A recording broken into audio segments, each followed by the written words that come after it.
Well, hello to everyone on the Isle of Man. I'll be out there in about just over a week, a few days over a week. But what happened today is I was handed a report that's coming out. It's actually been published by your government on the website from the Climate Change Committee and the leader of that committee. Now, it contains so much rubbish and so many wrong claims that I just simply have to react to it. So take this as a very short, quick reaction to all the claims. I'll just go through the opening remarks made by the head of the Climate Change Committee and try to correct her a little bit. Of course, I have a huge amount of evidence against every single point, but I'll just point you somewhere in these. And I'm very happy to debate this lady in public, and she can bring any experts she likes along, because you're being led down the garden path here. So here is my notes, my comments on this opening page in this report. Well, this is the page I'm dealing with, and I'm going to go straight to the opening paragraph. First, let me make a clear statement here in reaction to the claim that 2022 was the year of climate extremes. Unfortunately, 2023 and 2024 have continued that trend. The only trend it's continued is alarmist headlines in newspapers. In actual fact, we are suffering now from less extreme weather than we were over 100 years ago. If anything, weather has become less and less extreme. There are good physical reasons for that, but that is just a counterclaim. Here is just some evidence on that. Taking from Greenland ice cores, the temperature of the last 10,000 years. And as you can see, it was much hotter there 3,000 years ago, 2,000 years ago, and 1,000 years ago. That's a 1,000-year recurring cycle. But the hottest temperature it's been was about 3,000 years ago, and again going back 8,000 years ago here. So we know it's been much hotter in the past than it is today. Fact.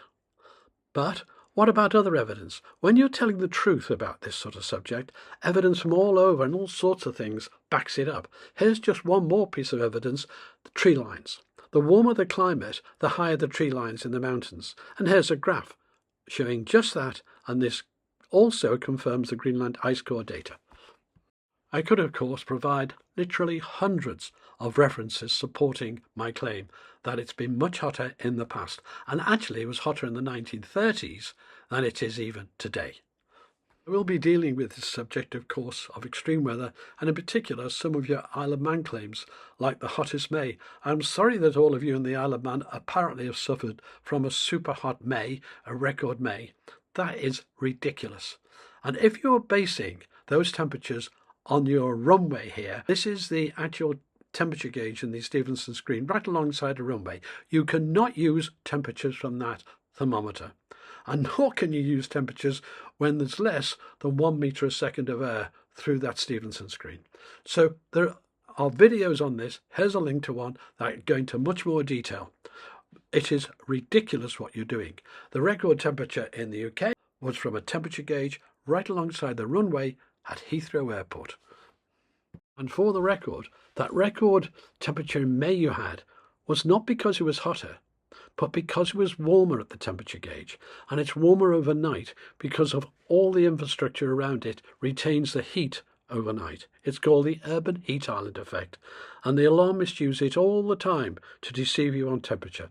So it's quite possible for a temperature, the top temperature, the hottest temperature, to be lower, and the lowest temperature to be higher and give you a record temperature. It's a ridiculous way of misleading you. Large areas of tarmac, like runways, absorb a lot of heat during the day. You can even see heat haze over them in the day. That tarmac gives a buffer of warmth at night and raises the minimum temperature, and by doing so raises the average temperature for the day. And in the case of your May hottest temperature, it was the minimum temperatures that were higher, not the highest temperatures. This next section deals with weather events around the world. This sort of weather event she's detailing here occur and have occurred all the time. I could name, for example, the Paris weather event in 1911, when a heat wave caused the death of 40,000 people, half of whom were children, babies. So yeah, I can go on about this, but I have produced video after video giving you the scientific evidence to show these weather events are by no means abnormal. This is a clear case of the author not understanding the difference between what climate is and weather is. For it to be climate, she'd have to show that these events were occurring over a long time and getting worse. They don't do that. They just use weather event alarmism. And it's due to pure ignorance on what even climate is. But before the end of this video, you will understand that I am not alone in my claim that there's no more extreme weather in all these areas. I am not alone in that. Some of the biggest authorities in the world back me up, including the very authorities that this lady relies on for her alarmism case. Here the lady states, closer to home, Scotland and the UK experience intense rainfall from storms with 8 lives lost and hundreds of homes evacuated. These record-breaking extremes are consistent with the continued global warming and are likely to occur more frequently in the coming decades. What a total load of nonsense that is. I'll immediately go to the actual official records from the Met Office on rainfall. And by the way, I was the water resource engineer for the whole country of Wales. My job was to forecast floods. My job was to manage floods. My job was to issue flood warnings to the police to wake up entire valleys of people if necessary. So I talk from experience here. But I don't have to do all that. I can just refer to the Met Office, and here's the official rainfall record. It's a short video I'll be showing in my talk. It's just like rainfall. We've actually increased rainfall average since 1850, but at the same time we've reduced the extremes. So we don't get the big droughts of the 1800s, nor do we get the big floods of the 1800s. The range has become less. We have less extreme weather. So now I've actually used the official Met Office records to demonstrate the less extreme rainfall, the less extreme high rainfall amounts, and the less extreme drought amounts. What do you have to say, Daphne? Are you going to withdraw this section from a new statement to the people of the Isle of Man or not? And of course the Met Office aren't the only ones who agree with me on all this. The actual Royal Meteorological Society, they're the people in the UK who actually determine the qualifications of meteorologists. They're the only ones who can. They say there are fewer storms since 2000 than there were before. And there's the quote. But even so, these storms from the 1980s and 1990s were much more severe than the storms since then.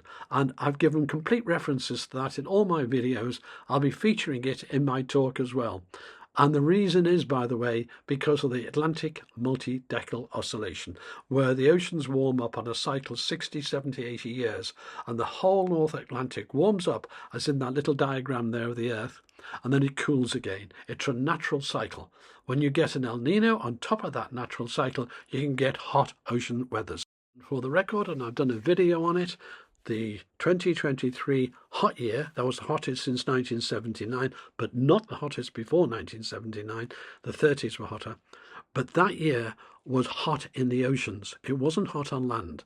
So it was actually cooler in many places like North America and South America and so on. A complete video on it for anyone to go into detail with all the scientific evidence that I always give with all my work. Now in this next section, you go on about March 2024 was globally the warmest on record and locally the wettest on record. No, it wasn't. It was better before 1900. I've just shown you that. That was based on annual rainfall of the whole UK, and it caused significant challenges for a farming community. I'm sure it did. It did in the UK. It was a wet time. For every 1 degree increase in temperature, you're apparently getting scientific now, the atmosphere can hold 7% more water, and scientists predict our winters, and that's important to notice. It's a prediction. Our winters will be 30% wetter by 2070. Average rainfall does increase. The extremes don't, they get less, but the average rainfall does increase with warmer weather. However, the weather will not be getting warmer and very soon will start to cool. That's on the natural cycles. But it's less extreme, and you cannot associate it with floods, etc. All this is nonsense. What I'm going to do now is play another card. Already, Daphne, I've shown you that you go against what the Met Office say, you go against what the Royal Meteorological Society say, but how about going against the UN and IPCC in the latest AR6 report? Because you are going against that as well. And here is the evidence from that AR6 report. It's on page 1856 of the AR6 report, table 1212. This is the table. I will now play a short video explaining what it says. But what it does is it lists all the factors where there is evidence of man-made influence on the climate. And it also states the areas where there's no man-made influence as yet detected. So this is really important. Until now, no evidence whatsoever has been detected of any man-made influence on all the following things I'll be featuring in the video. Here it is. So no trace from mankind historically with frost, mean precipitation, that's rainfall, river floods, heavy rainfall, that's heavy precipitation, pluvial floods, that's urban floods in cities, etc., landslides, aridity, that's very dry air, hydrological droughts, agricultural and ecological drought, fire weather, that's conditions for forest fires, wind speed, severe windstorms, tropical cyclones, that's hurricanes, etc., sand and dust storms, snow, glacier and ice sheets, heavy snowfall and ice storm, hail, snow avalanche, coastal sea flood, coastal erosion, marine heat waves, and ocean acidity, air pollution, and last of all, weather radiation at the surface. So, with all of those, there is no evidence whatsoever to date of mankind having influenced on all those characteristics with the climate. But what do they claim we have interfered with? Now let's take a look at that. So they claim there are differences in the heat and cold section, I'll go into detail soon, snow and ice section, and open ocean section. Let's take a look at the actual list where the differences are. So this is where they found evidence in the historic record of mankind interfering with it. Of course, any change has to be down to mankind. They found it in mean air temperature, extreme heat, cold spell, permafrost.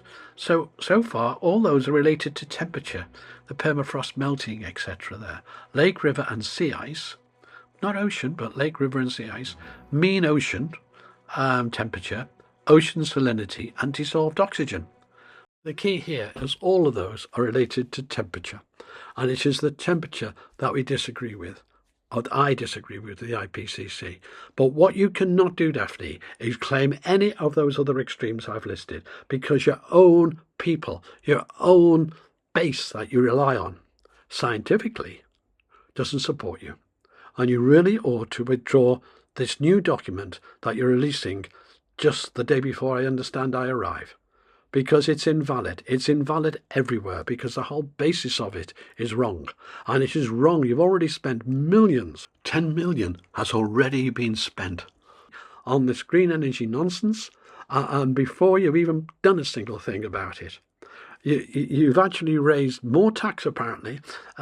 You've got more money allocated to the Green Fund and ring-fenced than you have for the increase in healthcare. Really, your people deserve better than this. I'm sure you're a sincere person. I'm sure you're a nice person. But you're simply ignorant for the job you're in. You do not know enough to even begin to direct a board or a group on climate change because you do not know the subject. Carry on now to deal with forest fires and everything else. It's very easy, and I'll be doing a lot of that in my talk because I disprove the whole extreme weather nonsense in my talk, and I use official government figures to do so. I use NASA, I use NOAA, I use IPCC, I use the Royal Meteorological Society, I use the Met Office. How come then people are getting all these wild stories? Well, they're getting the wild stories because there's some good science done, let's say in the IPCC, but the report that goes to governments called the Summary for Policymakers, it's not written by the scientists. Oh no, it's written by politicians. It's written by a representative of each 100 and odd countries write it, and they often ignore their own science. And of course, you can't speak out as a scientist because you lose your job, because climate science is not science anymore, because it no longer actually goes on evidence. You daren't speak out against it. And it's no coincidence that all the main really big scientists, the Nobel Prize winners, have finished and retired, and then they speak out. I don't know anything to anybody. I'm just an individual. And by the way, as an individual, if I'm so wrong, I don't mind being wrong. Prove me wrong. I'd rather be taken out of my ignorance. So by all means, put experts against me and prove me wrong. But I think you'll have a hard struggle, because the whole thing about climate sciences is they won't accept debate. They won't accept the skepticism. And because of that, it's not science. So I really do think that this report should be withdrawn, because the basis of it is wrong. There isn't that alarmism there. The foundation of it all is wrong, but you're charging your public, who you represent, you're charging your public millions, and on a small island that matters. I think you've spent about 2.5 million or more already, without putting a single structure up or doing anything, just looking at it all. So, and you've got a bigger ring-fenced sum. I think it's over 30 million has been ring-fenced for green at this moment, whereas your extra 10% on the top rate of tax, where you've gone to 22%, that raises about 20 million according to your report. That's less than what you've raised for green. This is madness. I'm sure your public, if they understand this, will want things changed, right? So again, I've done a very quick video here. It's a bit rough and tumble because I've got to get it out. And the reason is I'm doing other videos to do with the Isle of Man. I'm doing clips for my talk and so on. So I do look forward to seeing people when I get there. And I welcome criticism. I welcome to people to come against me and say, no, you're wrong on this and wrong on that. That's how science should work. And without that evidence, you can't proceed. Drop the report, drop net zero, and have a think, but don't subject the people to all these costs. Thank you for watching. Before I finish this short, rather hastily put together video, I want to say a few words personally about Daphne Kane, who's the person in charge of the Climate Change Committee over in the Isle of Man and responsible for this report. Daphne, I'm assured, is a very nice person. Daphne, I'm assured, is a very sincere person. I'm sure she believes in every word she writes.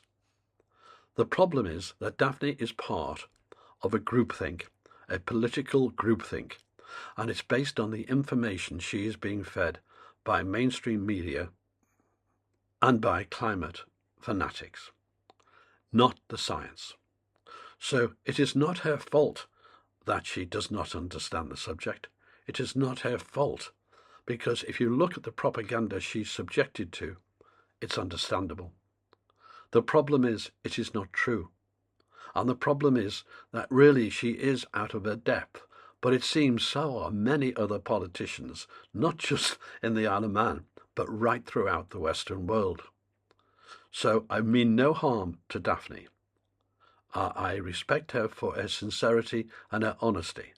I am not trying to in any way impinge on that, but I have to impinge on the work that she's doing, which is simply wrong. Here is a quote to leave you with. When the desirable jobs are spending other people's money, reporting on spending other people's money, and lobbying to spend other people's money, then you know that society is, well, I'll leave you to complete that sentence.